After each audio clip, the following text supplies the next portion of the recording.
Chào mừng các bạn đã quay trở lại kênh Bếp Củi TV. Hôm nay mình sẽ làm một món tráng miệng đầy thú vị để thưởng thức hương vị mùa hè này.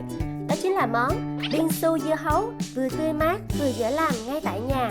Nào, hãy cùng vào bếp thực hiện món bingsu dưa hấu cùng với Bếp Củi TV nha. Trái dưa hấu nhà mình cũng to lắm nên mình cắt ra làm đôi. Nửa này tầm khoảng 1,5 kg đó mấy bạn. Nhìn đỏ tươi, căng mọng nước ghê không? Đầu tiên, dùng muỗng múc kem múc từng viên dưa hấu như thế này nè, để lát mình trang trí cho bề mặt bingsu.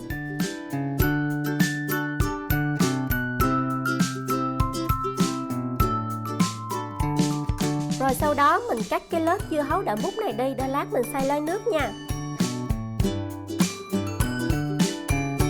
Sau đó lấy muỗng múc kem múc từng viên dưa hấu.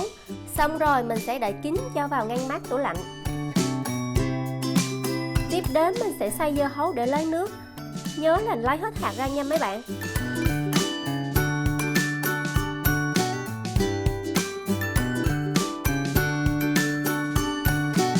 Khi xay dưa hấu mình sẽ cho một ít nước cốt chanh vào.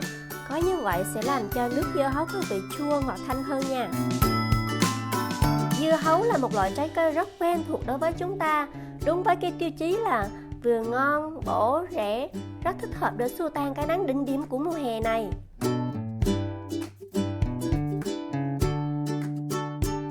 Tiếp theo mình sẽ đổ nước dưa hấu đã xay vào túi zip. Nhớ là đợi cho thật kỹ, không nước dưa hấu bị tràn ra ngoài nha. Mình cũng đã chuẩn bị 100ml sữa tươi có đường để cho vào túi zip luôn. Giờ thì cho hai túi vào ngăn đông tủ lạnh. Mình để khoảng 5 tiếng để được đông đáo hoàn toàn. Dưa hấu và sữa đã đóng lại rồi. Giờ mình dùng cái chày này đập nhuyễn ra nha.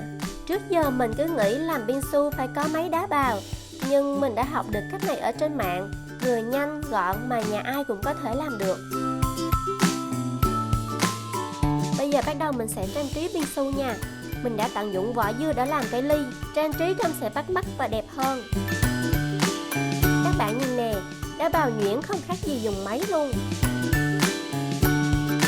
Rồi múc một ít sữa đá bào cho vào luôn. Nhìn màu sắc tươi tắn mát mẻ quá.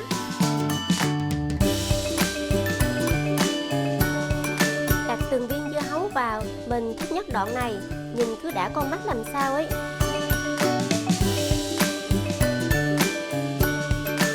Để làm màu mè một chút, mình có trang trí thêm một cây kem dưa hấu nữa nè. Rồi rắc một ít sữa đặc lên. Mời cả nhà cùng thưởng thức với mình nha. Nhà bạn nào mà có máy bé nhỏ bảo đảm sẽ mê món này lắm. Vị thơm mát của dưa hấu hòa quyện với vị béo của sữa, ăn từng miếng mát lạnh ở cổ sảng khoái lắm. Chúc các bạn vào bếp thực hiện thành công và hẹn gặp lại các bạn ở những video tiếp theo của kênh Bếp Củi TV. Bye bye.